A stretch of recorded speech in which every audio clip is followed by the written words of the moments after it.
DD किसान, बदलते भारत की शान।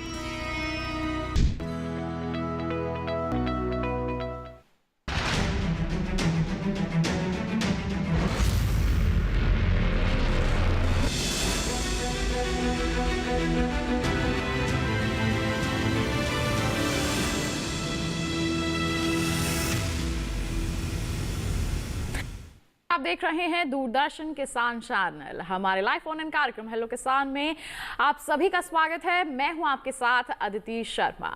हमारे इस कार्यक्रम में खेती किसानी के क्षेत्र की, बागवानी की बात हो, पशुपालन की बात हो, हम सभी से संबंधित जो विषय हैं वो लेकर आते हैं। और आज के हमारे इस कार्यक्रम में भी महत्वपूर्ण विषय हैं जिन्हें हमने शामिल किया है, उन पर चर्चा होगी, आपके सवालों के जवाब आप तक पहुंचाए जाएंगे। तो आइए, क्या है आज के हमारे इस कार्यक्रम के विषय, सबसे पहले आपको उसी की जानकारी देते हैं। आज के हमारे इस कार्यक्रम में बात होगी गर्मियों में फल वृक्षों की देखभाल के बारे में, और साथ ही हम चर्चा करेंगे मृदा जांच एवं पोषक तत्वों की उपलब्धता के बारे में। आपके पास कोई भी सवाल है, कुछ जानकारी आप हासिल करना चाहते हैं, किसी तरह की समस्या का सामना कर रहे हैं, समाधान चाहते हैं, तो आप हमारे टोल फ्री नंबर पर कॉल कर सकते हैं। टोल फ्री नंबर है 1800-1130-60, 1800-1130-61।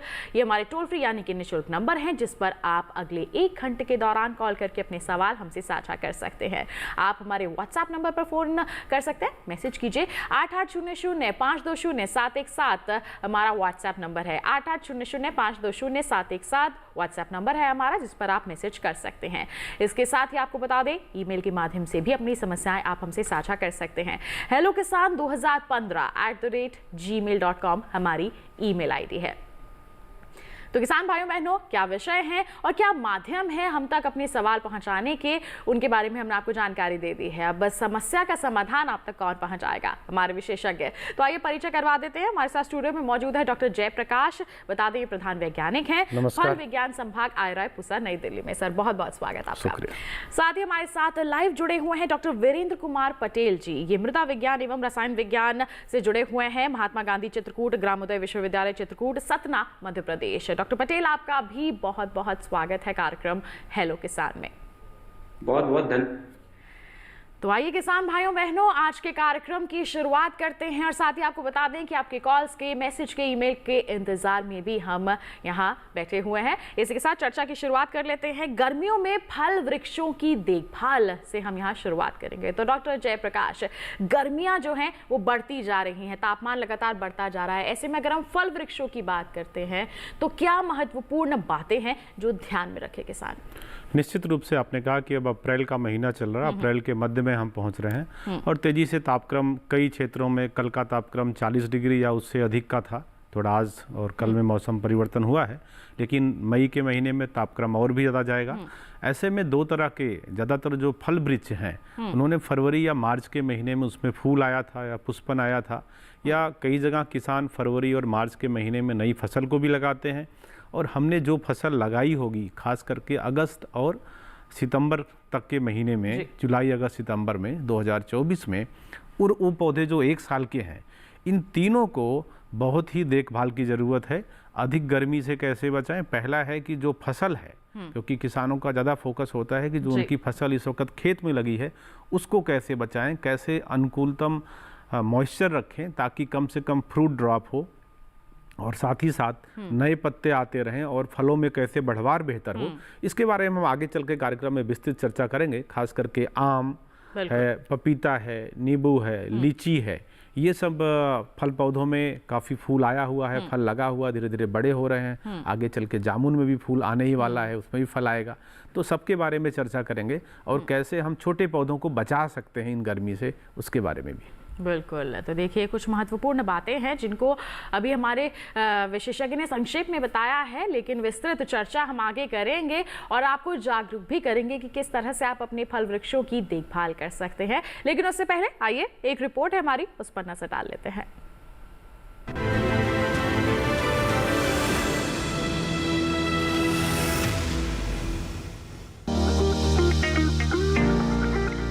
आम, अमरूद, पपीता, अंगूर और बेर उत्पादन में सिंचाई पर ध्यान देना जरूरी होता है। गर्मियों में 7 से 8 दिनों के अंतराल पर सिंचाई करनी चाहिए। बड़े होने पर जरूरत के हिसाब से सिंचाई करनी चाहिए।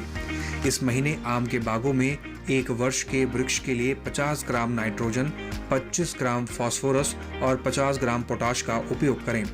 यह क्रमशः बढ़कर 10 वर्ष या उससे अधिक आयु के पौधों के लिए प्रति वृक्ष 500 ग्राम नाइट्रोजन, 250 ग्राम फास्फोरस और 500 ग्राम पोटाश देना चाहिए।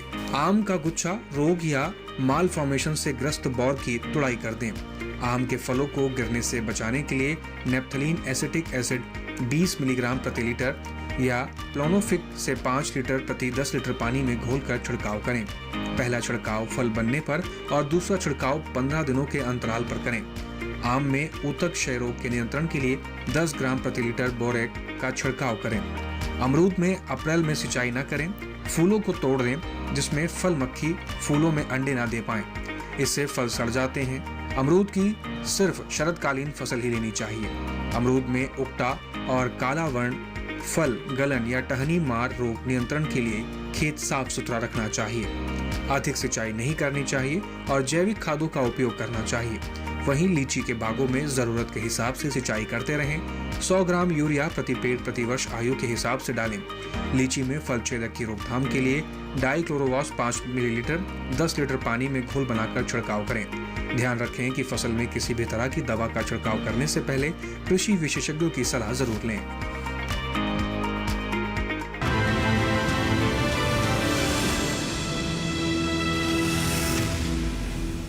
तो देखिए, अभी आपने एक विशेष रिपोर्ट जो कि आधारित थी फल वृक्षों की देखभाल पर, इस पर चर्चा को आगे जारी रखेंगे। लेकिन यहाँ पर डॉक्टर पटेल का मैं रुख करना चाहूंगी। हमारा अगला विषय है मृदा जांच एवं पोषक तत्वों की उपलब्धता। तो सबसे पहले तो आप मृदा जांच की महत्ता के बारे में ही हमारे सभी किसान भाइयों बहनों को समझाएं। जी आपको नमस्कार। मैं आपको आपकी मृदा परीक्षण किसानों को है कि किस किस पोषक भी हैं और किस पोषक तत्वों की अधिकता है, हमें स्टेट है जैसे हम उनकी फसल के अनुसार हैं, साथ ही साथ अम्लीय और किस प्रकार उसका भी पता और मृदा में की कमी है हमें जानकारी। बिल्कुल, तो मृदा में किस पोषक तत्व की उपलब्धता है, किसकी कमी है, हमें कितनी उसकी पूर्ति करनी है, इसकी जानकारी होना बहुत ज़रूरी है। और ये कैसे संभव हो सकता है? मिट्टी की जांच करवा के ही। जी हाँ, मृदा की जांच करवाना बहुत ही ज़्यादा महत्वपूर्ण हो जाता है, जिससे हम पोषक तत्वों की जो उसमें उपस्थिति है, उपलब्धता है, उसको सुनिश्चित कर सकते हैं। तो किस तरह से करवा सकते हैं मिट्टी की जाँच, कैसे पोषक तत्वों की आपूर्ति की जा सकती है, इसके बारे में विस्तृत चर्चा करेंगे हमारे विशेषज्ञ से। लेकिन उससे पहले एक रिपोर्ट पर हमारी नजर डाल लेते हैं।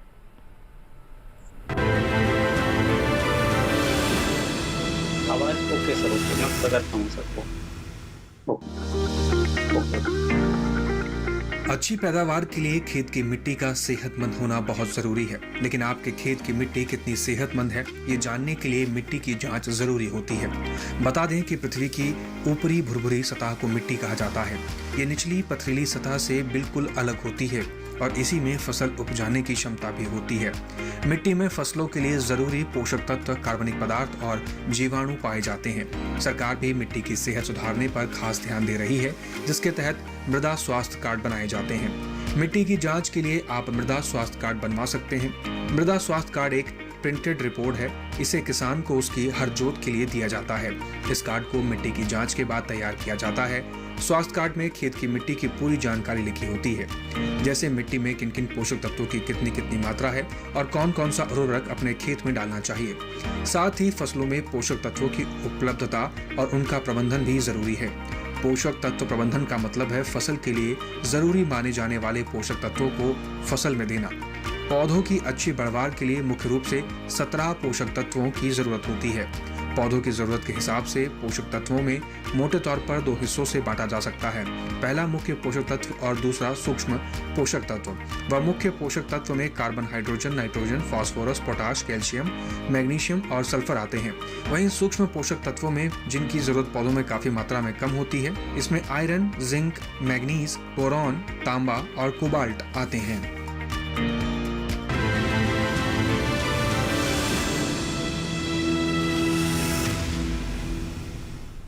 तो देखिए, अभी आपने एक विशेष रिपोर्ट जो कि आधारित थी मिट्टी की जांच के ऊपर। आइए इसी के साथ बढ़ते हैं आगे। डॉक्टर जयप्रकाश का यहाँ पर रुख करते हैं। आपने बताया, जिक्र किया यहाँ पर कुछ महत्वपूर्ण फलों का, जैसे आम है, पपीता है, लीची है, नींबू है, जामुन है, इन सब का आपने जिक्र किया है यहाँ पर। तो एक एक करके हम यहाँ पर बातचीत करते हैं। आम की सबसे पहले बात करेंगे कि आम के बागों की देखभाल कैसे करें, इसके फलों को सुरक्षित कैसे रखें। अभी देखें तो पूरे उत्तर भारत, मध्य भारत में फल धीरे धीरे सब में लग गए हैं। फल जो है आप देखें तो मटर के दाने का है या उससे कुछ बड़ा होगा। और इसी समय आप देखें तो काफ़ी आंधी तूफान भी आ रहा है, जिसके चलते काफ़ी ड्रॉप होता है। जी जी। तो आप देखें आम में 3 तरीके का ड्रॉप होता है। पहला है कि वो फल गिरते हैं जिनका पोलिनेशन और फर्टिलाइजेशन, परागण और निषेचन की प्रक्रिया पूरी नहीं होती, तो वो फल सबसे पहले गिर जाते हैं। वो गिर भी जाएंगे, आप कुछ भी कीजिए, वो उनको गिरना ही है। उनके गिरने से नुकसान नहीं है। लेकिन एक एक इन्फ्लोरेसेंस में हम देखते हैं कि 5 से 6, 8 फल लगे हुए हैं। पौधे के लिए संभव नहीं है कि इन सबको पोषक तत्व प्रदान कर सके। इसके लिए होता है कि जैसे गर्मी बढ़ रही है तो पौधे के अंदर पानी की मांग बढ़ रही है, तो हमें हल्की सिंचाई हफ्ते में 1 दिन अवश्य करनी है। बहुत ज़्यादा पानी ना भरें शुरुआत में, हल्की सिंचाई करें। अगर आपका टपक सिंचाई पद्धति है, ड्रिप इरिगेशन सिस्टम है, तो आप दूसरे से तीसरे दिन शाम के समय आधे घंटे के लिए अपना ड्रिप जरूर चला दें। अब आता है कि अगर इसके बाद भी आपका ड्राफ हो रहा है, तो इसी समय अभी जब हम सॉइल की रिपोर्ट देख रहे थे तो उसमें सूक्ष्म पोषक तत्वों पे काफ़ी जोर दिया गया था। और यहाँ पे भी 2 सूक्ष्म पोषक तत्व, खास करके जिंक और बोरान की भूमिका बहुत महत्वपूर्ण है। अगर हमने इनको पहले से मिट्टी में सितंबर के महीने में नहीं डाल रखा है, तो हमें अभी उनका जो फोलियर होता है, पर्णीय छिड़काव जिसको कहते हैं, कि आप फोलियर स्प्रे करें। आप जो बड़ा पावर स्प्रेयर है, या अगर आपके छोटे पौधे हैं तो छोटे स्प्रेयर से हो सकता है, फुट स्प्रेयर से हो सकता है, नहीं तो पावर ऑपरेटेड स्प्रेयर आजकल ट्रैक्टर माउंटेड है, उसके साथ लगे होते हैं।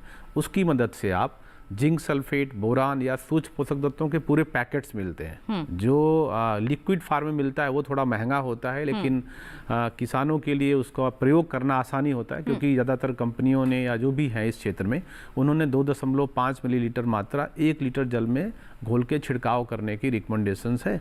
तो वैसा आप कर सकते हैं। लेकिन अगर आपके पास ओरिजिनल सूक्ष्म पोषक तत्व है जो कि पाउडर के रूप में है, ग्रेनुल्स के रूप में है, तो उसमें उस सूक्ष्म पोषक तत्व का 6 ग्राम पर लीटर 1 लीटर जल में घोल करके सभी पौधों पे छिड़काव करें, और अच्छे से करें।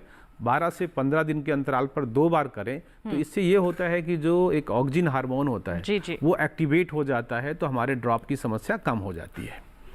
अब इसी में और आगे जोड़ना चाहें तो, जिसका अभी हमारी रिपोर्ट में भी जिक्र था कि आम में हम प्लेनोफिक्स या एनए हार्मोन की मात्रा का प्रयोग कर सकते हैं, क्योंकि वो उसका कमर्शियल नाम है प्लेनोफिक्स।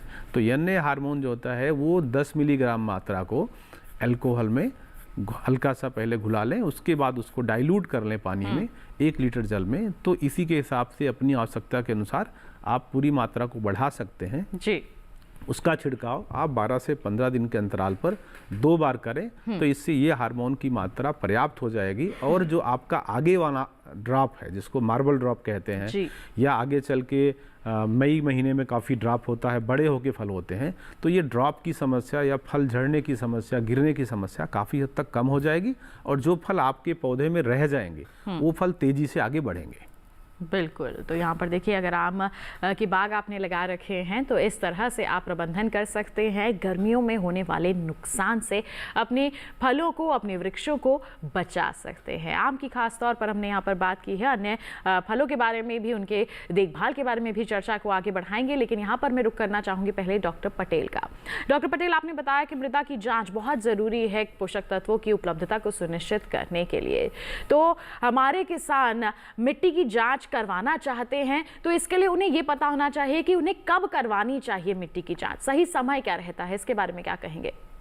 जी मैम, है इसके किसानों को जब फसल की कटाई के बाद खाली हो जाता है, खेत खाली हो जाता है, खेत में जगह का जहाँ से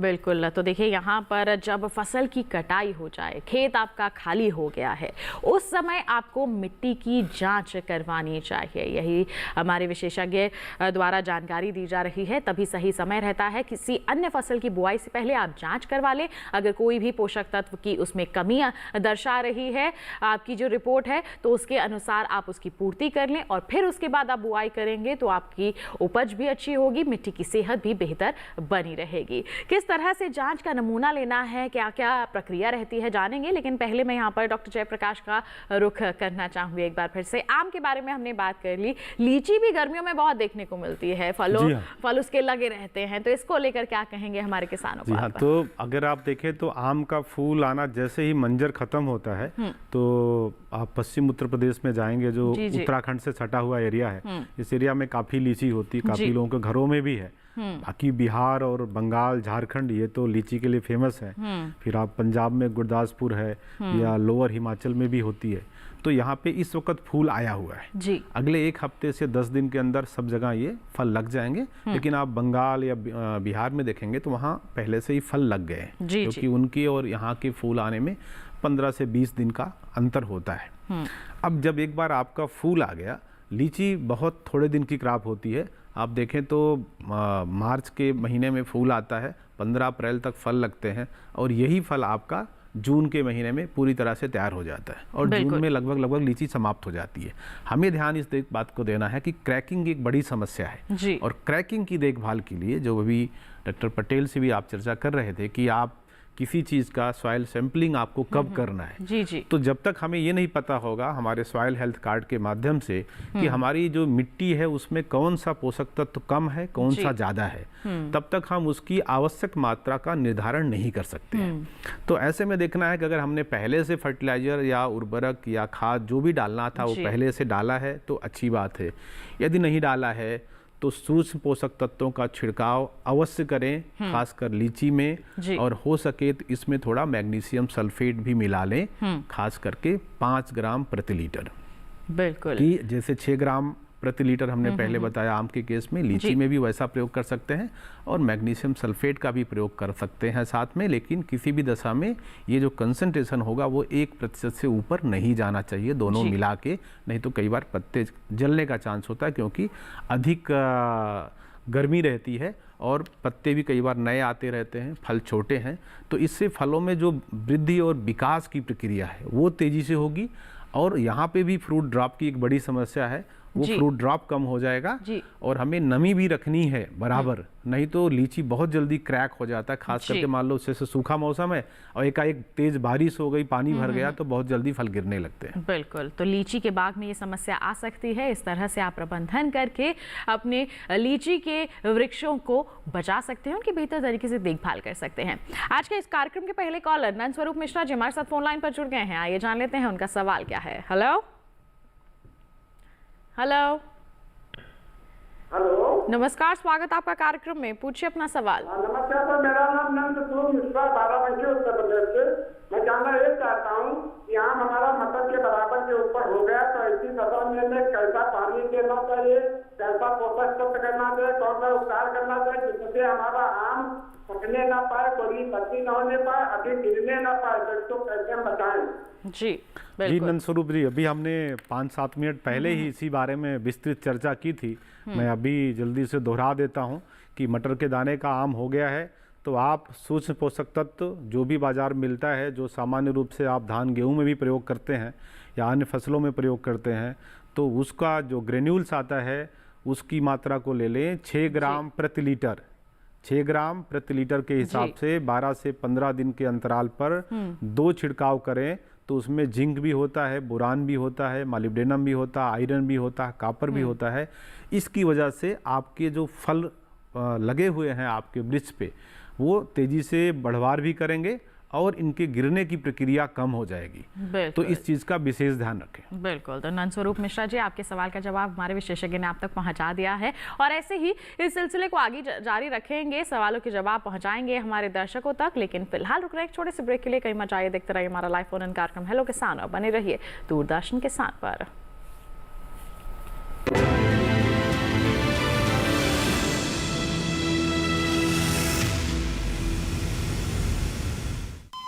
अरे सुन तो।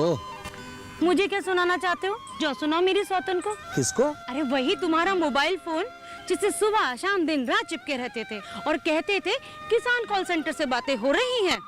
अच्छा ये बात है। हाँ क्यों, क्या हुआ? अब बात नहीं होती क्या? अब तो झट से बात हो जाती है। ऐसा क्या? हाँ, अब तो ज्यादा लाइनें और खास तकनीक के कारण खेती के माहिरों से तुरंत बात हो जाती है।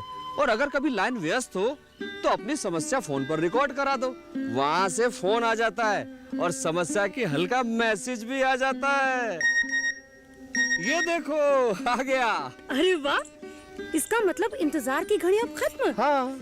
तभी मैं सोचूं कि आजकल मुझ पर इतना प्यार क्यों आ रहा है। कृषि संबंधी समस्याओं का अपनी भाषा में तुरंत हल पाने के लिए पूरे भारत में किसी भी फोन से हेल्पलाइन नंबर पर संपर्क करें। किसानों का दोस्त किसान कॉल सेंटर।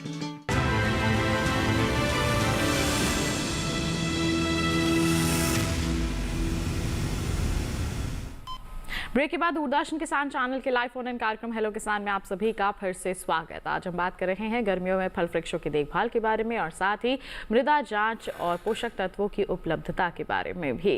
ब्रेक पर जाने से पहले लगातार हमने बात की है दोनों ही विषयों पर, तो यहाँ पर मैं रुख करना चाहूँगी डॉक्टर पटेल का। डॉक्टर पटेल, आपने बताया कि सही समय क्या रहता है मिट्टी की जाँच करवाने का। अब सैंपल लेना है अगर हमारे किसानों को, उसकी भी प्रक्रिया के बारे में जानकारी दीजिए, क्योंकि अगर सही सैंपल नहीं होगा तो जांच सही तरीके से नहीं हो पाएगी। यस मैम, सैंपल हमें जाना है और ऐसे मिलेगा हमें के नीचे की और वगैरह डालते हैं वहाँ, उसके लिए हम जी बिल्कुल। तो सैंपल लेना है तो आपको क्या प्रक्रिया अपनानी है उसके बारे में हमारे जो विशेषज्ञ जानकारी दे रहे हैं, लेकिन किसी समस्या के चलते साफ तौर पर उनकी आवाज़ नहीं हम तक पहुंच पा रही है। कोई बात नहीं, हम दोबारा उनसे संपर्क करेंगे और उनसे पूरी जो सैंपल लेने की प्रक्रिया है उसके बारे में जानकारी हासिल करेंगे। फिलहाल हम बढ़ते हैं आगे, डॉक्टर जयप्रकाश का यहाँ पर रुख कर लेते हैं। डॉक्टर जयप्रकाश, हम यहाँ पर अब अन्य फलों के बारे में जानना चाहेंगे। नींबू वर्गीय बागों की बात करें तो उसको लेकर क्या कहना चाहेंगे आप? नींबू में भी देखें तो ऐसा मौसम है जब नींबू के रेट को लेके काफ़ी चर्चा हो जाती है। अप्रैल और मई के महीने में नींबू का दाम काफ़ी बढ़ जाता है क्योंकि बाज़ार में मांग बढ़ जाती है और सप्लाई ज़्यादातर हमारे दक्षिण भारत के हिस्सों से आती है। जो उत्तर भारत के नींबू हैं वो इस वक्त तैयार नहीं होते क्योंकि उनमें देखें तो 20 फरवरी से 10 मार्च के बीच में फूल आता है और उनको तैयार होने में जून का महीना लग जाता है। अब यहाँ पे है कि जो फल गिरने की समस्या है वो ज़्यादातर फलों में है, वो नींबू वर्गीय फलों में भी है, आम में भी है, लीची में भी है। तो जो समाधान है वो इसके आसपास ही है। जैसे हम NA हार्मोन का प्रयोग काफ़ी कुछ कहते हैं कि आप कर लीजिए, लेकिन 2,4-D जिसको सामान्य रूप से किसान जानते हैं कि ये एक हर्बिसाइड है, खरपतवारनाशी है, लेकिन उसकी जो कम मात्रा होती है वो भी एक तरह का ऑक्सीजन ही होता है। अगर उसको कम मात्रा मतलब 20 मिलीग्राम 1 लीटर पानी में जल में घोल के छिड़काव करें तो वो एक हार्मोन के रूप में काम करता है और नींबू वर्गीय पौधों में फल गिरने से बचाने में काफ़ी मदद करता है। लेकिन ध्यान दें कि अगर आपका नींबू का पौधा है तो नींबू में जो स्वास्थ्य संबंधी गुण है वो बहुत अच्छे होते हैं। एंटीऑक्सीडेंट्स है, विटामिन C है, मिनरल्स हैं, ये बहुत अच्छी मात्रा में होते हैं। इसलिए उसको सभी पोषक तत्वों की आवश्यक मात्रा समय पर मिलना ज़रूरी है। एक बात और मैं कहना चाहूँगा, क्योंकि गर्मी के मौसम में कई बार जब आप कोई रासायनिक उर्वरक देते हैं तो उसमें गर्मी पैदा होती है। तो अगर आपके पौधे के आसपास नमी अच्छी नहीं है तो उससे हो सकता है कि थोड़े बहुत पत्ते झुलस जाएं। तो इसलिए अगर कोई मात्रा आप प्रयोग कर रहे हैं तो न्यूनतम मात्रा का प्रयोग करें। कि मान लीजिए अगर आपका पौधा 5 साल पुराना है और आप उसमें 100 ग्राम यूरिया डालना चाह रहे हैं तो एक दिन में 30 ग्राम ही डालें, 40 ग्राम डालें। उसको 2-3 दिन के अंतराल पे हल्का हल्का पानी दे प्रयोग करें, ना कि एक बार में पूरी मात्रा का प्रयोग करें, नहीं तो आपके पत्ते झुलस सकते हैं, ये समस्या आती है। अब आता है कि अगर कई बार देखें तो गोंद भी निकलता हुआ दिखाई पड़ता है इसी टाइम में तने पे, तो ऐसे में एक बोर्डियोक्स पेस्ट आता है। नहीं तो अगर छोटी मात्रा में आ रहा है, कहीं कहीं आ रहा है, तो आप कॉपर ऑक्सीक्लोराइड के अलग अलग नाम से फफूंदनाशी बाज़ार में उपलब्ध हैं, कॉपर ऑक्सीक्लोराइड नाम से भी आता है, तो आप उसकी जो पेस्ट बना के जहाँ जहाँ पे गोंद निकल रहा है वहाँ पर प्रयोग करें तो इससे आपकी नींबू की फसल ठीक रहेगी।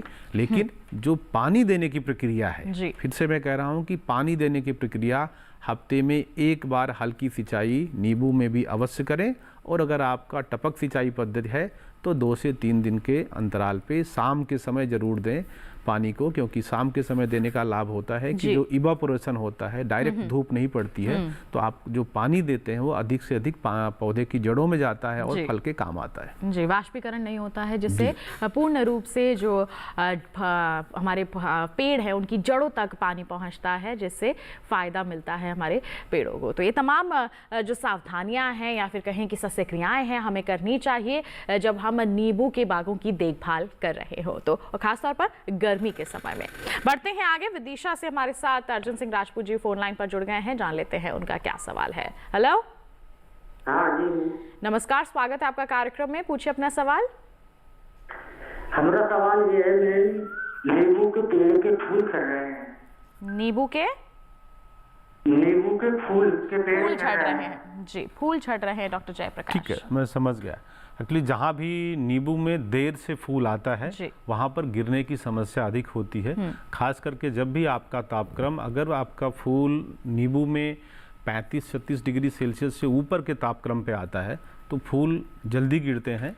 यहाँ पर ये बताना आवश्यक समझूंगा अर्जुन जी को कि भविष्य में ध्यान रखें कि जनवरी के महीने में पानी ना दे नींबू को, और 15 से 20 फरवरी तक पानी को रोक के रखें, बिल्कुल सिंचाई ना करें। अगर पौधा बहुत ऊंचे स्थान पर है या सूखे क्षेत्र में है तो बहुत हल्की सिंचाई करें।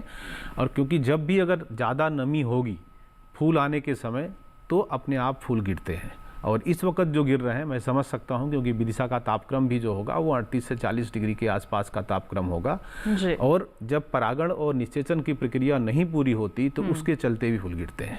तो यहाँ बताने वाली बात यह है कि इनको भविष्य में ऐसी समस्या ना आए, उसके लिए है कि जो भी आपको जिंक सल्फेट और बोरान, जो हमने सूक्ष्म पोषक तत्व की बात की, इसको आप सितंबर के महीने में ही पहले से, अगर आपका 5 साल का पौधा है तो 50 से 60 ग्राम उसकी जड़ों में, पौधे की जड़ों में पहले से डाल के रखें, क्योंकि इस वक्त आप सीधा प्रयोग करेंगे तो वो आपके उतना अधिक कारगर नहीं होगा जितना कि हम पहले से मिट्टी में डाल के रखें।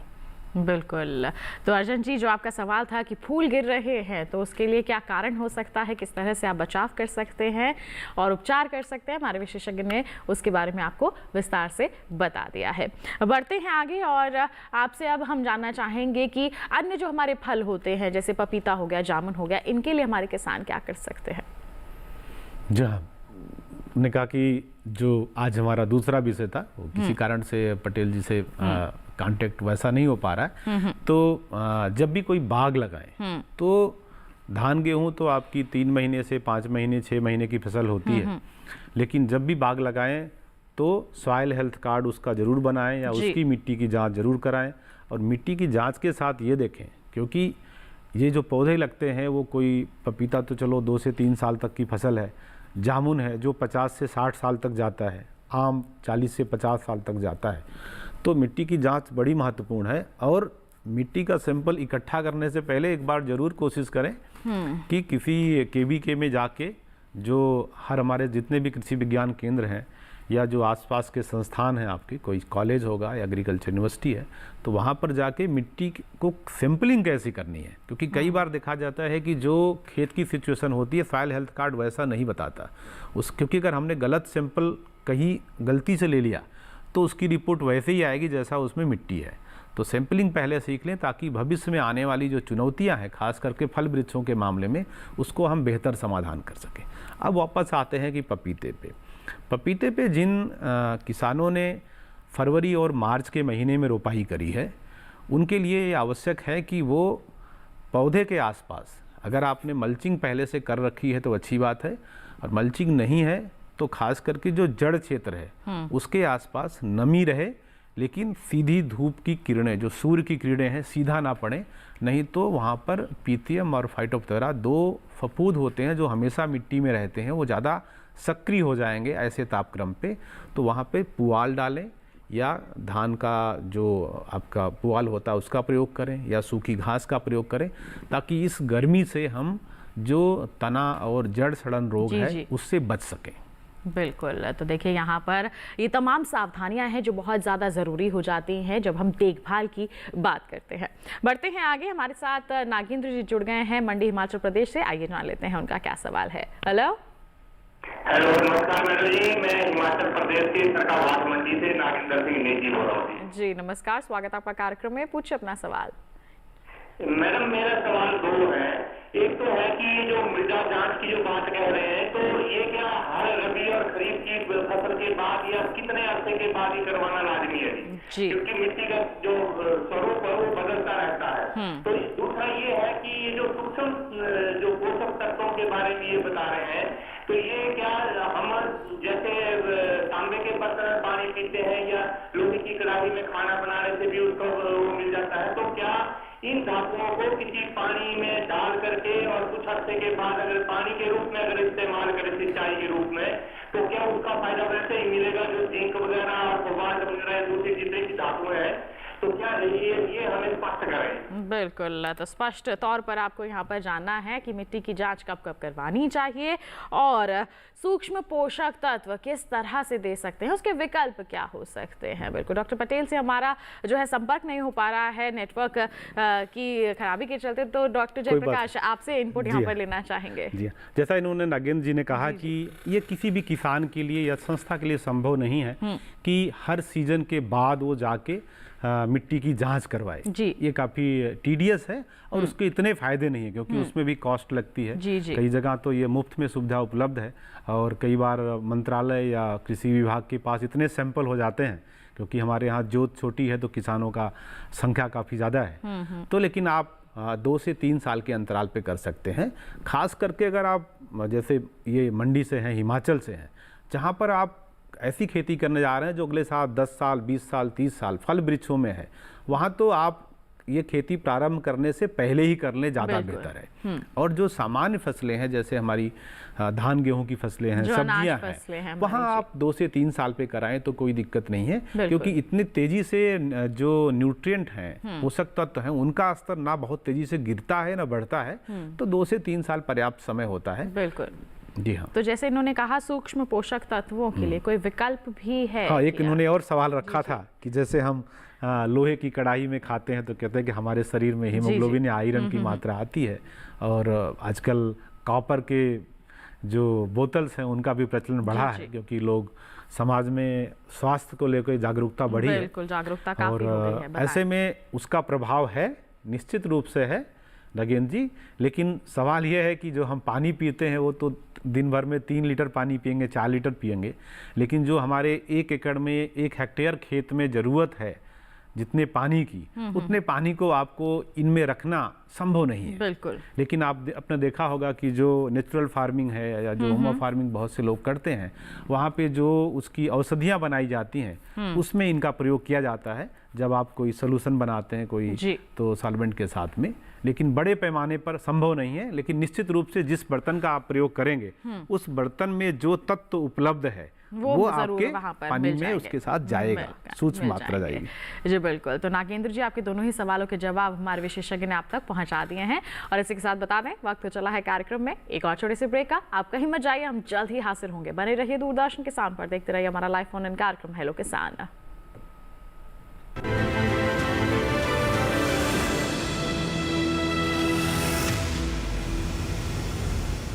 डीडी किसान ने कर ली है तैयारी, यहां मिलेगी पशुपालन की हर एक जानकारी। घर आंगन से लेकर व्यवसायिक फार्म तक, मुर्गी पालन से लेकर रेगिस्तान के जहाज तक, बीमारियों से पशुपालक बिल्कुल ना हो परेशान। विशेषज्ञ करेंगे आपकी समस्या का समाधान। देखिए अपना पशु चिकित्सक हर रविवार शाम 6:30 बजे दूरदर्शन किसान पर।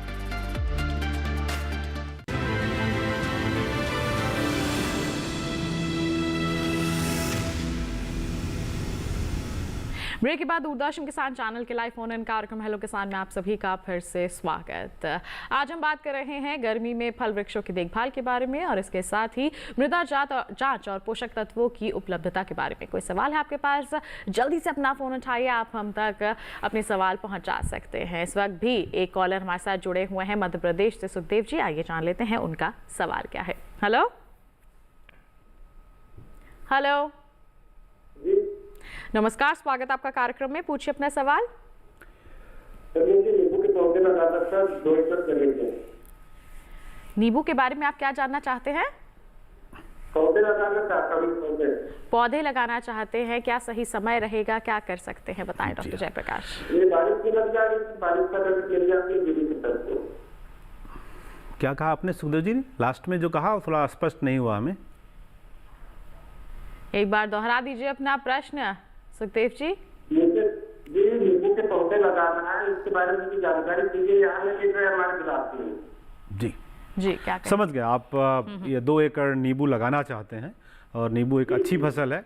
और पहला काम ये करें कि आपने जिस क्षेत्र का चुनाव किया है उस क्षेत्र में देखें कि पानी ना रुकता हो, और उस खेत की आपने मिट्टी की जांच करा ली हो तो अच्छी बात है। अगर नहीं कराई है तो ज़रूर करवा लें, ताकि पता चल सके उनमें किन सूक्ष्म पोषक तत्वों की कमी है या प्रचुर मात्रा में है, या नाइट्रोजन, फास्फोरस, पोटेशियम और ऑर्गेनिक कार्बन का क्या है। तो उसके आधार पे आप किसी भी विशेषज्ञ के पास जाएंगे या बैतूल के कृषि विज्ञान केंद्र में जाएंगे तो आपको आवश्यक मात्रा बता देंगे। अब आता है अगला सवाल कि आप इसकी खेती कर सकते हैं बैतूल में, अच्छा हो सकता है। आपको सही किस्मों का चुनाव करना होगा। जैसे आप देखें तो हमारा साई सरबती है जो महाराष्ट्र में काफ़ी लोकप्रिय है। इसके अलावा जो हमारा एनआरसी नागपुर में है, सिट्रस का ही है, मतलब समस्त नींबू वर्गीय फलों का ही शोध कार्य वहाँ पर होता है। तो उनकी कुछ किस्में हैं, जैसे एनआरसी 6 है या 3 है। इन किस्मों को आप ले लें। और प्रमालनी एक किस्म है, महाराष्ट्र में काफ़ी लोकप्रिय है, विक्रम है, इन किस्मों को ले लें। इसके अलावा हमारे यहाँ से देखेंगे तो पूसा की भी 2 किस्में हैं, उनको आप चुनाव कर सकते हैं। लेकिन आपके पास महाराष्ट्र आपके पास में होगा तो वहाँ से किसी जो सरकारी नर्सरी है उससे ले लें, या कोई ऐसी नर्सरी हो जो वहाँ के डिपार्टमेंट से अधिकृत की हो तो उससे पौधे लेके लगाएं, और कम से कम 3 बाई 3 मीटर की दूरी पर लगाएं। और लगाने का समय ध्यान रखें, आपके लिए जुलाई का मौसम ही होगा। अगर बारिश अधिक होती है या थोड़ा पानी रुकता है उस क्षेत्र में तो थोड़ा आप लेट कर सकते हैं कि अगस्त से लेके 15 सितंबर के आसपास आप रोपाई कर सकते हैं। बिल्कुल। तो देखिए, आपके सवाल का जवाब हमारे विशेषज्ञ ने आपको बता दिया है कि किस तरह से आप नींबू के पौधे लगा सकते हैं, सही समय क्या रहेगा। बढ़ते हैं आगे। राहुल आर्य जी हमारे साथ जुड़ गए हैं मुजफ्फरनगर से। आइए जान लेते हैं उनका क्या सवाल है। हेलो हेलो हेलो हेलो, नमस्कार, स्वागत है आपका कार्यक्रम में, पूछिए अपना सवाल। जी नमस्कार मैम, मैं जानना चाहता था ये जो कटहल की खेती है व्यावसायिक तौर पर किस प्रकार कर सकते हैं, इसके लिए कौन सी उत्तम किस्म है और कब इसकी रोपाई की जा सकती है। बिल्कुल, कटहल के बारे में ये विस्तृत जानकारी चाहते हैं कि कैसे कर सकते हैं। हाँ, कटहल की खेती हो सकती है, अच्छी खेती हो सकती है। लेकिन जितनी अच्छी खेती कर्नाटक या उसके आसपास के क्षेत्रों में होती है उतनी अच्छी खेती इन क्षेत्रों में नहीं हो पाती है। और एक अच्छी बात है कि राहुल जी अच्छा प्रयास कर रहे हैं कि इस क्षेत्र में कटहल की खेती करना चाहते हैं। तो यहाँ पर कोशिश करें कि जो किस्में हैं वो ज़्यादातर बंगलौर संस्थान के पास है। वो भी एक रेड कलर की किस्म आई हुई है जो किसानों के द्वारा ही उसका चयन किया गया है। जी। और उसको PPFRA ने ही विमोचित किया है। तो उस किस्म को अगर आपका पौधा मिल पाए, क्योंकि आसपास के क्षेत्र में कहीं भी हमारे यहाँ व्यावसायिक रूप से पूरे उत्तर भारत में खेती नहीं होती है कटहल की। ज़्यादातर लोगों के पास 2, 4, 5 पेड़ हैं, वो भी पुरानी किस्मों के हैं। तो वहाँ पर जो पौधे अगर आपको बंगलौर से मिल रहे हैं वो पौधे या तो बडेड हैं या तो ग्राफ्टेड हैं। इन पौधों की खासियत यह है कि ये 3 से 5 साल के अंदर ही आराम से आपको फल देने लगते हैं और छोटे अवस्था में ही फल देने लगते हैं। और ये भी इनके लिए आवश्यक होगा कि जहाँ पर भी ये करना चाहते हैं खेती ज़रूर देख लें, क्योंकि पश्चिम उत्तर प्रदेश से हैं तो बहुत नमी वाला क्षेत्र ना हो। मतलब कहने का यह है कि बारिश हो तो ऐसा नहीं कि वहाँ 8-10 घंटे पानी भर जाता हो, ऐसा क्षेत्र का चुनाव मत कीजिएगा। और आप भी ज़रूर से ज़रूर मिट्टी की जांच करा लीजिएगा, क्योंकि ये फसल भी 30 से 40 साल 50 साल तक चलती है एक बार में। और इसके साथ ही अगर हम ये भी कहें कि वो प्रशिक्षण भी ले लें कटहल की खेती के लिए तो ये भी बहुत ज़्यादा ज़रूरी हो जाएगा, क्योंकि आपको बारीकियों की समझ उससे हो जाएगी। इसके साथ बढ़ते हैं आगे। एक और कॉलर हमारे साथ जुड़ गए हैं, आइए जान लेते हैं उनका क्या सवाल है। हेलो हेलो हेलो, नमस्कार जी। नमस्कार, स्वागत आपका कार्यक्रम में, पूछिए अपना सवाल। जी, मुझे डॉक्टर साहब से पूछना है, मैं कश्मीर से बोल रहा हूँ जी। पपीता हम लगाएंगे, पपीता। बशीर भाई, आपके यहाँ ऊपर वाले ने आपके यहाँ सेब लगाने की जगह दी है, पपीता आपके यहाँ अच्छा नहीं होगा क्योंकि पपीता ठंड और पाले को बर्दाश्त नहीं कर पाता है। तो आपके शौक के लिए थोड़ा बहुत हो सकता है, लेकिन आपके यहाँ जो नवंबर से लेके मार्च तक का मौसम है बहुत ठंडा है। और कश्मीर में आपका ज़िला मुझे नहीं पता, लेकिन अगर वैली को देखें या घाटी को देखें तो वहाँ तो माइनस में तापक्रम जाता है। ऐसे किसी क्षेत्र में जहाँ 5 डिग्री से नीचे का तापक्रम जाता है वहाँ पर पपीते की खेती जो है वो प्रॉफिटेबल नहीं है, वहाँ पे हम पपीते की खेती रिकमेंड नहीं करते। बिल्कुल सलाह नहीं दी जाती है ऐसे स्थान पर जहाँ पर तापमान ज़्यादा कम रहता है। तो बिल्कुल देखिए, लगातार हमारे विशेषज्ञ जो हैं आपको जागरूक कर रहे हैं, आपके सवालों के जवाब आप तक पहुँचा रहे हैं। अगर आपके पास भी कोई सवाल है तो जल्दी से आप अपना फ़ोन उठाइए, हमारे टोल फ्री नंबर पर कॉल कीजिए, व्हाट्सएप पर मैसेज कीजिए या फिर ईमेल आईडी पर मेल करके अपनी समस्या हमसे साझा कीजिए, समाधान आप तक ज़रूर पहुँचेगा।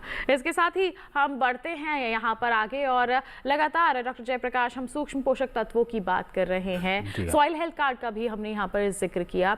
सॉइल हेल्थ कार्ड में अगर हमारी किसी भी पोषक तत्व की कमी की बात आती है तो हमें उसी के अनुसार पूर्ति करनी चाहिए या फिर अगर हम अपने हिसाब से पूर्ति करें तो क्या वो होता है, अंतर होता है? नहीं, अंतर ये होता है कि अगर हमको पता है कि हम आम की खेती करने जा रहे हैं और वहाँ पर 1 एकड़ एरिया में हमारे पास जो नाइट्रोजन की उपलब्धता है वो हमारी मिट्टी में सिर्फ 80 किलो है। लेकिन हमको चाहिए आम की फसल के लिए 200 किलो। और हो सकता है अगर आप केले की खेती करने जाए तो आपकी ये ज़रूरत 250 किलो नाइट्रोजन की हो, तो उसके हिसाब से आप अपनी मात्रा को एडजस्ट कर सकते हैं, बढ़ा सकते हैं। जैसे हम राजस्थान के क्षेत्र में जाएँ तो हमारे पास या पश्चिम उत्तर प्रदेश में तो पोटेशियम की मात्रा ज़मीन में अच्छी है। तो अगर हम वहाँ पर जो एक नॉर्मल रिकमेंडेशन है कि आप संस्तुति है कि आप 200 या 150 किलोग्राम आप पोटास डालिए, लेकिन अगर हमारी मिट्टी में पहले से 100 किलोग्राम है तो हम सिर्फ 50 किलो और डालेंगे। नहीं तो किसान अनावश्यक रूप से ज़्यादा पैसे खर्च करेगा और उन उर्वरकों का अच्छा प्रयोग भी नहीं हो पाएगा। तो इसमें जो डिसीजन लेने की क्षमता, जो निर्णय लेने की क्षमता होती है वो विकसित होती है और वो बेहतर हो जाती है, क्योंकि जो सभी फसलों की कितनी आवश्यकता है 1 टन अनाज पैदा करने के लिए या 1 टन फल पैदा करने के लिए, इन क्षेत्रों पर काफ़ी पहले शोध किया जा चुका है। और जो हमारे अलग अलग पब्लिकेशंस हैं, किताबें हैं, उसमें ये लिखित रूप से है भी कि आपको इतना अनाज पैदा करने के लिए या इतना फल पैदा करने के लिए इतने kilogram fertiliser, nitrogen, phosphorus, potassium या कैल्शियम की आवश्यकता है। जो अंतर होगा वो हम बाहर से अप्लाई करेंगे। इस चीज़ का ध्यान रखना है। इसीलिए सॉइल हेल्थ कार्ड बहुत महत्वपूर्ण हो जाता है, क्योंकि इसके चलते क्या होता है कि जो सरकार को या बाकी योजनाओं में हमारी जो फर्टिलाइज़र सब्सिडी है वो बहुत बड़ी मात्रा में है और अनावश्यक रूप से अगर कोई भी रसायन मिट्टी में जाता है तो उससे जो मिट्टी की सेहत है उस पर भी प्रभाव पड़ता है। उन चीज़ों से भी हमको बचने में मदद मिलती है। बिल्कुल। तो देखिए, लगातार हमारे विशेषज्ञ आपको जागरूक कर रहे हैं कि सॉइल हेल्थ कार्ड अपना ज़रूर बनवाइए। उसके रिपोर्ट के अनुसार ही सूक्ष्म पोषक तत्व जो हैं, जितने भी पोषक तत्व हैं, उनकी आप पूर्ति कीजिए तो आपकी जो मिट्टी है उसकी सेहत बनी रहेगी, उर्वरता अच्छी होगी, साथ ही साथ आपको अपनी फसलों का अधिक उत्पादन मिलेगा और लागत में कमी आएगी। अत्यधिक आप रसायनों का इस्तेमाल नहीं करेंगे, जिससे आपके पर्यावरण को भी सुरक्षित रखने में आप अहम योगदान दे पाएंगे। तो एक सॉइल हेल्थ कार्ड बनवाना, आपकी मिट्टी की जांच करवाना कितने फायदे आपके लिए ला सकता है, ये अभी हमारे विशेषज्ञ ने आपको विस्तार से बता दिए हैं। इसी के साथ बढ़ते हैं आगे और हमारे एक और कॉलर जुड़ गए हैं हमारे साथ, उनका सवाल जान लेते हैं। हेलो हेलो हेलो, नमस्कार राय सिंह जी, स्वागत है आपका कार्यक्रम में। पूछिए अपना सवाल। नमस्कार सर जी, अपना सवाल पूछिए। मेरा सवाल है सर, भिन्नानगर मानद के पास में आम के पौधे लगा सकते हैं क्या? जी, हनुमानगढ़ के पास आम लगाया जा सकता है? आम के पौधे लगा सकते हैं क्या? बिल्कुल डॉक्टर जयप्रकाश। अगर आपके यहाँ जो मिट्टी का पीएच है वो 8 से कम है तो कर सकते हैं, क्योंकि आप देखें तो कोटा में आम होता है, अलवर में भी हो जाता है, जयपुर में भी जिनके पास सुविधा है प्रबंधन की तो हो जाता है, तो उसके हिसाब से हनुमानगढ़ में भी हो सकता है। हालांकि मैं व्यक्तिगत रूप से कभी हनुमानगढ़ गया नहीं हूँ, लेकिन जो आम की आवश्यकता है वो ये है कि आपके यहाँ पाला ना पड़ता हो, और जो आपकी मिट्टी है उसका जो पीएच है वो 8 साढ़े 8 से ऊपर ना हो। अगर ऐसा पीएच है भी तो आप जिप्सम या पाइराइट की मदद से गड्ढों में डाल के उसको कम कर सकते हैं और फिर आप रोपाई कर सकते हैं। और ऐसी किस्में लगाएं जो ज़्यादा तापक्रम को सहन कर सकती हैं, जैसे पूसा मनोहरी है, तापक्रम को सहन कर लेती है। जी। और लेकिन देखा है कि कोटा के क्षेत्र में तो हमारे जितनी भी पूसा की किस्में हैं अच्छी से होती हैं, लेकिन हनुमानगढ़ के बारे में एक बार आप अपने जो नज़दीक के कृषि विज्ञान केंद्र है उनके पास भी हो लें, या जो हमने जानकारी दी इसके बेस पे आप कोई निर्णय ले सकते हैं जी। तो वो बेहतर है। बिल्कुल, हमारे विशेषज्ञ तो यहाँ से आपको जानकारी दे ही रहे हैं, लेकिन अगर नज़दीकी जो भी कृषि विज्ञान केंद्र है, कृषि विश्वविद्यालय है, आप उनका भी रुख कर सकते हैं, उनसे भी इसके बारे में विस्तृत चर्चा करके जानकारियाँ हासिल कर सकते हैं। तो देखिए, लगातार हमारे जो विशेषज्ञ हैं आपको जागरूक कर रहे हैं हमारे दोनों ही विषयों के संबंध में। आगे भी इस सिलसिले को जारी रखेंगे, लेकिन फिलहाल रुकना एक छोटे से ब्रेक के लिए। कहीं मत जाइए, देखते रहिए हमारा लाइव फोन इन कार्यक्रम हेलो किसान, बनी रहिए दूरदर्शन किसान पर।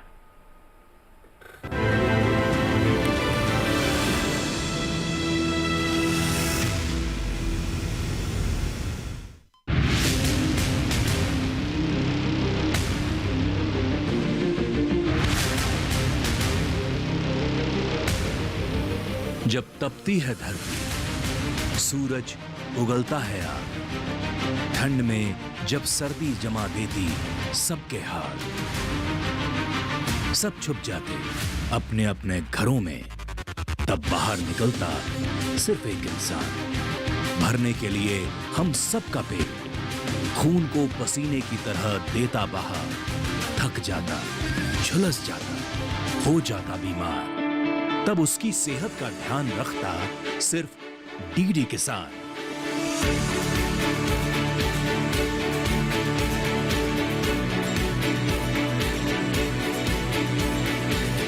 देखिए स्वस्थ किसान शनिवार शाम 6 बजे लाइव, सिर्फ दूरदर्शन किसान चैनल पर।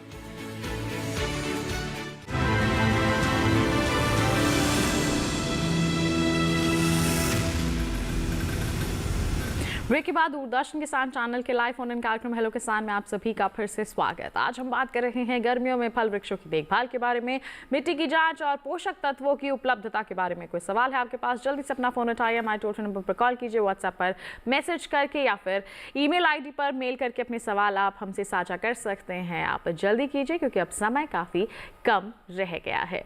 बिल्कुल, यहाँ पर हम लगातार बात कर रहे हैं कि जो तमाम हमारे फल के बाग लगे हुए हैं, वृक्ष लगे हुए हैं जिनमें फल लग रहे हैं, उनकी देखभाल हमारे जो किसान भाई बहन हैं वो किस तरह से कर सकते हैं। कुछ किसान ऐसे भी हैं जिनका कॉल भी आया कि हमें नए बाग लगाने हैं, तो उनके लिए ये समय कितना महत्वपूर्ण है, क्या कहेंगे इसको लेकर, आप किस तरह की वो तैयारियां कर सकते हैं? तो अगर आपको तैयारी करनी है, चूंकि अब अप्रैल का महीना आ गया है और गर्मी बढ़ गई है, तो नई रोपाई ना करें। कई बार होता है कि कुछ किसान फरवरी और मई नर्सरी डालते हैं पपीते की और रोपाई अप्रैल मई के महीने में करते हैं। खास करके पश्चिम और उत्तर भारत के मौसम में इस महीने में 15 अप्रैल के बाद कोई भी नई रोपाई ना करें, क्योंकि वो आपका बहुत नुकसान करेगा। काफ़ी पौधे मर जाते हैं और वो बहुत ही ख़राब मौसम है, आप देखें तो नई रोपाई के लिए। हाँ, अगर आपको जुलाई में रोपाई के लिए तैयारी करनी है, कोई नया बाग लगाना है, तो निश्चित रूप से मई के महीने में आप गड्ढे खोदें। जैसे आपको जामुन लगाना है या आम लगाना है या कटहल किसी को लगाना है, तो उसके लिए जो गड्ढे की खुदाई है, हम सामान्य रूप से कहते हैं कि आप 1 से 1.5 महीने पहले कर लें, ताकि जो सोलराइजेशन की प्रक्रिया है, सूरज की तेज़ किरणें गड्ढों पे पड़ते हैं, तो वहाँ से जो कीटाणु जीवाणु हानिकारक होते हैं वो सारे नेचुरल रूप से मर जाते हैं। इससे आपको लाभ मिलता है। दूसरा पक्ष ये है कि जो हमने फसल पहले लगाई है, कि जैसे आम का पौधा आपका जुलाई में लगाया है आपने, वो अभी 1 साल का नहीं हुआ है। कई पौधे ऐसे होते हैं जिन्होंने 1 साल का हुआ, उसमें फूल आते हैं। तो जब फूल आता है तो आपको ऐसे 1 वर्ष के पौधे से फूल हटा देना है। आपको उसमें लालच में नहीं पड़ना है कि हमें चलो इसका हम फल देख लेते हैं, क्योंकि 1 साल का पौधा अगर फल देने लगेगा तो ये काफ़ी चांसेस है कि उसकी बढ़वार रुक जाएगी और हो सकता है ये सूख भी जाए, क्योंकि पौधे को बड़ा होने के लिए आपको मौका देना है। दूसरा पक्ष आता है जो आम को ही लेके था कि माल फॉर्मेशन उत्तर भारत में, जिसको हम गुम्मा रोग कहते हैं, एक बड़ी मात्रा में हुआ है। और इस साल माल फॉर्मेशन की समस्या ज़्यादा रही है, क्योंकि ऐसा हुआ कि 15 फरवरी से लेके 15-20 मार्च तक जो रात का तापक्रम था या न्यूनतम तापक्रम था वो 15 डिग्री सेल्सियस से नीचे रह गया। इसके चलते फूल तो आता रहा लेकिन माल फार्मेशन बहुत आया। और अब वो माल फार्मेशन इस महीने में खास करके अप्रैल के पहले हफ्ते में मैंगो हापर को एक शरण दे रहा है। मैंगो हापर एक कीट है जो आज की तारीख में देखें तो ऐसे आम के बाग जिसमें से आपको दूर से चमकता हुआ पत्ता दिखाई पड़े, जैसे ग्लेज का इफेक्ट दिखाई पड़े, तो समझ लीजिए उसमें मैंगो हापर लगा हुआ है। तो ऐसे में जहाँ भी वहाँ गुम्मा रोग लगा हुआ है या माल फार्मेशन है, इस माल फार्मेशन को आप सिकेटियर से या किसी कैंची से काट के इकट्ठा कर लें। इकट्ठा करके इनको खेत से दूर कहीं ले आके मिट्टी में दबा दें, या हो सकता है तो किसी इंसेक्टिसाइड का स्प्रे उसके ऊपर कर दें इकट्ठा करके। बिल्कुल। तीसरा पक्ष आता है कि आपको बराबर नमी का ध्यान रखना है, छोटे पौधों में भी और बड़े पौधों में। अगर आपको मैंगो हापर की समस्या है और आपको जो हमने कहा कि पत्ते चमकते हुए दिखाई पड़ रहे हैं और मैंगो हापर में कीड़े छुपे हुए हैं, तो आप यहाँ थाइमेक्सॉन नाम की एक दवा आती है, वो जो 25 और 30 ग्रेड्स में आती है, इसकी 2 ग्राम मात्रा को 2 ग्राम मात्रा को 5 लीटर जल में घोल के छिड़काव करें। तो इससे क्या होगा कि ये कीट पे काफ़ी हद तक आप नियंत्रण पा जाएंगे जी। और इसकी मात्रा को अधिकतम 2 बार प्रयोग करें, इससे अधिक नहीं, क्योंकि आगे फल बड़ा होना है और बड़े फलों में सीधा आपको इस तरह के किसी भी इंसेक्टिसाइड का, किसी भी पेस्टिसाइड का प्रयोग नहीं करना है। आगे हमको ध्यान देना होगा एक और कीट का, और वो कीट है जो फ्रूट फ्लाई। फ्रूट फ्लाई जैसे ही हमारे फल बड़े हो जाएंगे, मई के पहले हफ्ते से फ्रूट फ्लाई का आगमन शुरू हो जाता है, और जैसे ही ह्यूमिडिटी बढ़ती है तो हम बहुत से फलों में देखते हैं कि फ्रूट फ्लाई आ रही है। इसके लिए सबसे बेहतरीन तरीका है कि आप फेरोमोन ट्रैप लगाएं। फेरोमोन ट्रैप को अप्रैल के आखिरी हफ्ते में या मई के पहले हफ्ते में लगा दें, ताकि पता चल सके कि कितनी फ्रूट फ्लाई आपके बाग में या उसके आसपास में घूम रही हैं जी। और अगर दिखाई पड़ती हैं कि उनकी मात्रा ठीक ठाक आ रही है आपके फेरोमोन ट्रैप में, तो आप फेरोमोन ट्रैप की मात्रा को बढ़ा दें और 15 से 21 दिन, क्योंकि आजकल फेरोमोन ट्रैप आप खुद से भी लेके अलग अलग बना सकते हैं, लेकिन आप देखें तो पूसा में कीट विज्ञान विभाग भी फेरोमोन ट्रैप आपको उपलब्ध कराता है। राज्य सरकारें अलग अलग किस्मों में उपलब्ध कराती हैं। तो इसके प्रयोग से आपको डायरेक्ट ना तो पत्ते पे कोई इंसेक्टिसाइड का प्रयोग करना है, ना ही फल पे प्रयोग करना है, और आपके जो कीड़े आपको भविष्य में अधिक चुनौती देने वाले हैं, फल को ख़राब करने वाले हैं, फ्रूट फ्लाई जैसा कीड़ा, उससे आपको बचाव मिल जाता है। बिल्कुल। तो देखिए तमाम सावधानियां हैं जो आपको बरतनी है। बिल्कुल। तो देखिए आज के हमारे इस कार्यक्रम में जो तमाम फल के बाग हैं या फिर कहें मिट्टी की जांच के बारे में कहें, हमारे विशेषज्ञ ने आपको जागरूक किया है। तो आखिरी संदेश क्या रहेगा हमारे सभी दर्शकों के लिए कि गर्मियों में कौन सी सावधानियां महत्वपूर्ण तौर से वो बरतें ही जिससे अच्छा उत्पादन वो हासिल कर सके? हाँ, 2 चीज़ें बड़ी महत्वपूर्ण रही पूरी चर्चा में आज। एक है कि आप नमी की आवश्यक मात्रा को बनाए रखें, शाम के समय सिंचाई करें, ज़्यादा बेहतर होगा, क्योंकि ताकि वाष्पीकरण की प्रक्रिया से आप बच सकें। और जहाँ तक हो सके बेसिन में या पौधे के आसपास आप मल्च का प्रयोग करें। अगर थोड़े खरपतवार हैं तो कोशिश करें कि चॉपर से या किसी विधि से वो ऊपर से कट जाए। हल्का खरपतवार खेत में आपकी नमी को एक तरह से रोकने में मदद ही करता है, क्योंकि जो वाष्पीकरण सीधे भूमि से होता है उसमें काफ़ी नुकसान होता है। दूसरा है कि सूक्ष्म पोषक तत्वों का प्रयोग अवश्य करें, चाहे अगर आपके पास उपलब्ध है तो जो उसका क्रूड मटेरियल होता है, जैसे हमने पहले भी कहा कि वो सस्ता भी पड़ता है और प्रयोग करने में भी आसानी है। अगर ऐसा नहीं है तो जो बाज़ार में रेडीमेड मिल रहा है उनका भी प्रयोग करें, और 2 बार कम से कम करें, ताकि आपके नए पत्ते भी अच्छे से चलते रहें और जो फलों का विकास हो वो भी अच्छा रहे। इन चीज़ों का ध्यान रखेंगे तो आपको एक बेहतर फसल मिलेगी, आपका पौधा भी स्वस्थ रहेगा, और अनावश्यक रूप से रसायनों का प्रयोग ना करें।